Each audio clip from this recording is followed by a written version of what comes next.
Brandon was born February 1st, 1965 at East Oakland Hospital in Oakland, California. He was the son of martial artist and actor Bruce Lee and Linda Lee Cadwell. Lee learned martial arts from his father, Bruce, who was a well-known martial artist and movie star. My last name is Lee, Bruce Lee. Living between Hong Kong and the US, due to his father's career, Lee became interested in acting.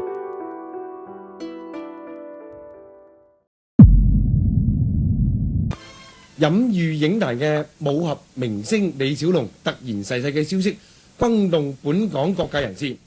days, more than 20,000 mourners crowded the streets of Hong Kong to pay their respects to the fallen superstar.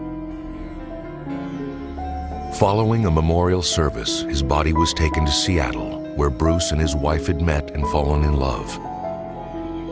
Among those at the funeral were close friends James Coburn and Steve McQueen, who served as pallbearers.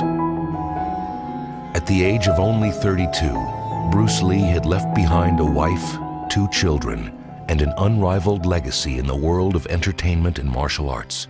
Brandon's family moved back to California, where Lee began studying with Dan Inosanto, one of his father's students, when he was 9. Dan Inosanto has also found success training actors such as Forrest Whitaker for Ghost Dog, as well as Denzel Washington for The Book of Eli and the Equalizer movies. Later in Brandon's youth, he trained with Richard Bustillo, as well as future stunt coordinator Jeff Amato, whose credits include various John Carpenter movies, Star Trek The Undiscovered Country, and The Bourne Ultimatum, and Fight Club. Amato said that when Lee was in his teens, he struggled with his identity and having to train in dojos, which included large photos of his father, which troubled him.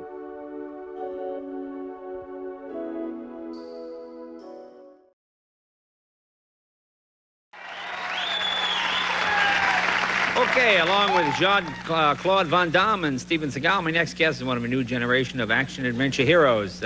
He's the star of a new film, Rapid Fire, which opens August 21st. Please welcome Brandon Lee. Brandon was aware of his father's impact on the world and his role as the son of Bruce Lee.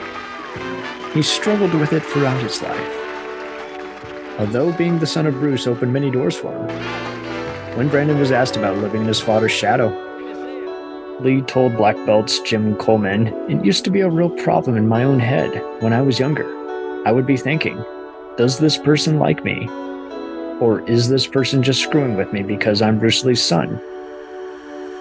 As a budding actor, Lee would ultimately try and push for all the pressure and make his own way in movie stardom. When Brandon was even offered to play his father in the 1993 movie Dragon: The Bruce Lee Story, he declined.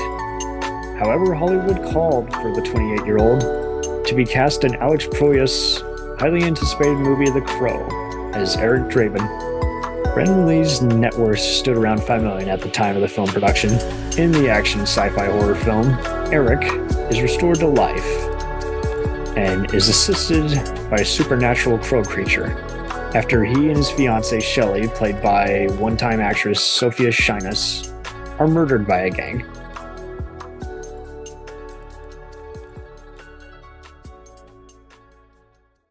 The 1994 movie The Crow was adapted from a comic book series by James O'Barr and was considered a cult classic. At the age of 18, O'Barr's fiancée, coincidentally, also unexpectedly died and eventually inspired him to write that comic book series. Unfortunately, this would not be the last death associated with that film. For 3 months, Brandon Lee worked nearly every day in grueling conditions. According to the publications at the time, many had voiced concerns about the movie's production, which was shot during the winter in North Carolina, specifically for its complex action sequences. Extremely long hours, 18-hour days back to back, at times pushing 90 to 100 hours a week, 6-day weeks was way too much.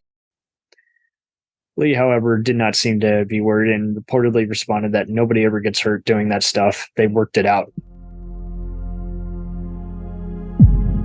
The scene in question depicted Brandon Lee as Eric Draven, who arrived at home from the grocery store before gang member Funboy, played by Michael Massey, kills him. Eric puts himself between these villains and Shelley, and Michael Massey as Funboy takes a gun and fires at the character of Eric Draven. While the scene was concluded, to everyone's horror, Brandon never got back up. Everybody waits for him to get up, and he didn't get up. He just stayed there. He just didn't move. And somebody says, I think he's really hurt. And call a medic. An ambulance was called, and Lee was rushed to the hospital shortly after 1 a.m. Doctors at Wilmington's New Hanover Regional Medical Center discovered a silver dollar-sized injury wound in his stomach.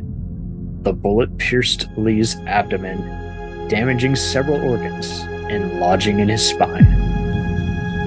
Unfortunately, after a series of these unsuccessful blood transfusions, he was pronounced dead at 1:04 p.m. These are different caliber dummy rounds that we have, and the whole goal to making dummy rounds is to make an imitation round that would lead the viewer to believe that it is a live round. So this is the dummy round, and this is the live round.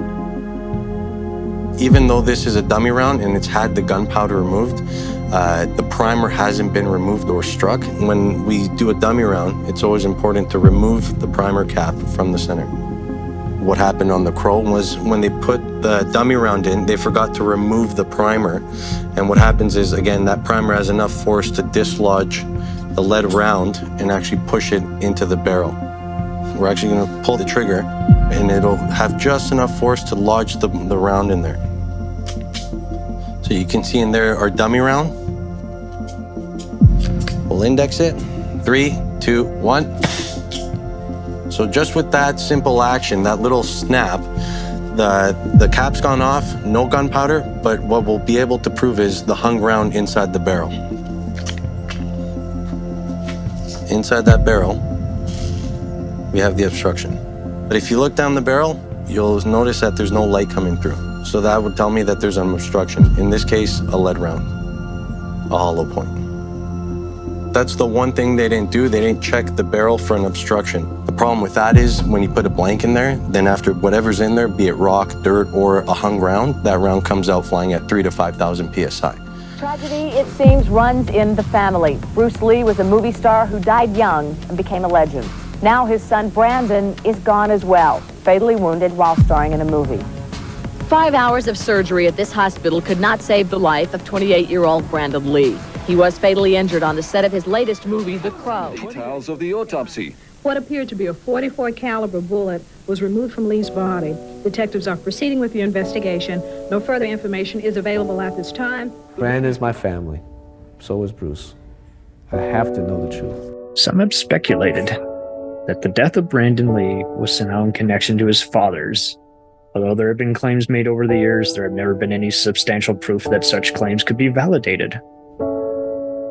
And of course, you have experienced a stunt in your life that went tragically awry. Tragically awry, and it's and I've never talked about this on camera, and it was shooting of The Crow. Treated well. I mean, what happened to Brandon was a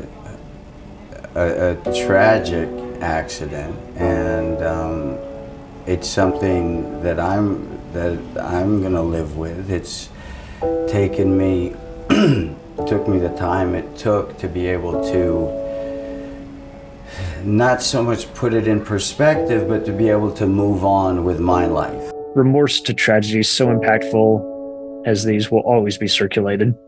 Just look at the Alec Baldwin scandal. The Crow would go on to conclude with filmmaking being so close to completion.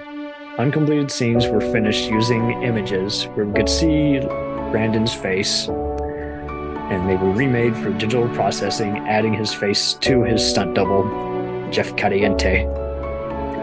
However, you wish to speculate the tragedy behind Brandon Lee's death. The Crow would go on to be a huge commercial success and is considered still to be one of the great cult classics of all time. Brandon would be cemented next to his father as another legend in what-if stories of Hollywood. He's a stark reminder, even today, of the dangers and risks to those involved in filmmaking.